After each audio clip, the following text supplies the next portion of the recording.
صحابہ کرام رضوان اللہ علیہم اجمعین کی یہ خصوصیت تھی، یہ ان کی خوبی اور وصف تھا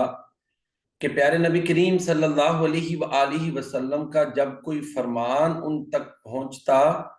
تو وہ اپنی رائے اور بات کو چھوڑ کر فوراً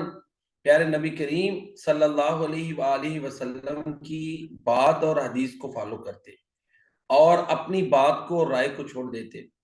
اس ضمن میں کئی مثالیں بیان کی جا سکتی ہیں۔ یہ سنن الترمذی میں سے ایک مثال ہے سیدنا علی المرتضیٰ رضی اللہ تعالیٰ عنہ کی، کہ انہوں نے مرتدین کو سزا دی اور جلوا دیا۔ سیدنا عبداللہ بن عباس رضی اللہ تعالیٰ عنہما نے ان کو جب اللہ کے نبی صلی اللہ علیہ وسلم کا یہ فرمان سنایا کہ اللہ کی عذاب خاص جیسا تم لوگ عذاب نہ دو، جب یہ روایت حضرت علی المرتضیٰ رضی اللہ تعالیٰ عنہ پہنچی تو انہوں نے کہا کہ عبداللہ بن عباس نے سچ کہا۔ حدیث جو ہے وہ اس کی سماعت فرمائیں۔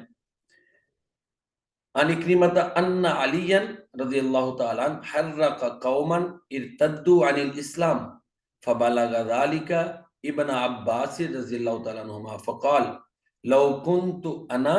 لقتلتهم لقول رسول اللہ صلی اللہ علیہ وسلم من بدل دینه فاقتلوه ولم اکن لأحرقهم لقول رسول اللہ صلی اللہ علیہ وسلم لا تعذبوا بعذاب اللہ فبلغ ذلك علیا فقال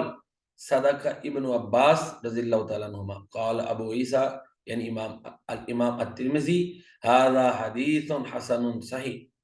هذا حدیث صحیح حسن والعمل على هذا عند اہل العلم في المرتد واختلفوا في المرأة الى آخر۔ ترجمہ سماعت فرمائیں اس حدیث کا۔ اکرمہ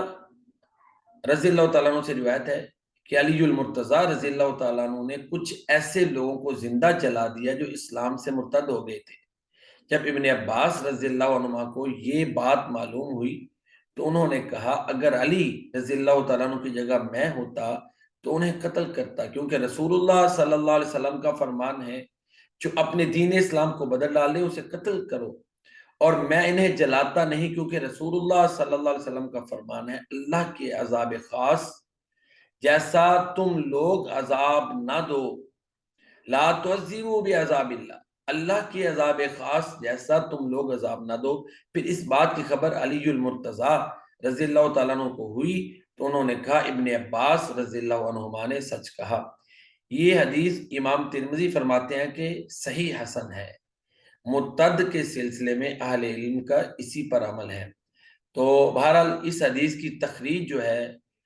مولانا زبیر علی زئی نے کی ہے، اور یہ حوالہ جات اس کے حوالے سے ذکر کیا اور ساتھ حکم بھی لگایا ہے کہ صحیح البخاری الجہاد میں یہ روایت موجود ہے۔ اسی طرح سنن ابی داود 4351، سنن نسائی، سنن ابن ماجہ، تحفۃ الاشراف، مسند احمد، اور انہوں نے اس حدیث پر صحیح کا حکم لگایا ہے۔ تو محترم سامعین، اس حدیث مبارکہ سے یہ بات واضح ہوتی ہے کہ نبی کریم صلی اللہ علیہ وآلہ وسلم نے حضرات صحابہ کرام رضوان اللہ علیہم اجمعین کی تربیت ایسے کی تھی کہ جب انہیں کوئی ایسی بات معلوم ہوتی جو ان تلک نہیں پہنچی تھی یا ان کی رائے کے خلاف تھی تو وہ فوراً اپنی رائے کو ترک کر کے پیارے نبی کریم صلی اللہ علیہ وسلم کی بات کو فالو کرتے تھے۔ اور یہ بات بھی ذہن رکھیں کہ خلفائے راشدین سنت کا عملی مجسمہ تھے، نبی کریم صلی اللہ علیہ وسلم کی سنت کا پیکر تھے، اس کا پریکٹیکل تھے۔ تو یہ نبی کریم صلی اللہ علیہ وسلم کی تعلیمات ہیں کہ وہ فوراً اللہ کے پیارے نبی صلی اللہ علیہ وسلم کے فرامین پر عمل پیرا ہوتے تھے۔ اللہ تعالیٰ کی بارگاہ میں دعا ہے کہ اللہ تعالیٰ ہمیں بھی اسی طرح صحابہ کرام کی پیروی کرنے کی توفیق عطا فرمائے،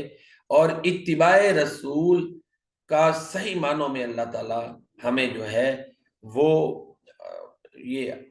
اتباع رسول کی توفیق عطا فرمائے، جس طرح صحابہ کرام پیارے نبی کریم صلی اللہ علیہ وسلم کا اتباع کرتے تھے، ہوتے ہوئے مصطفیٰ کی گفتار مت دیکھ کسی کا قول و کردار، اس سوچ اور اس رویے کو اللہ تعالیٰ ہمیں اپنانے کی توفیق عطا فرمائے۔ آمین یا رب العالمین۔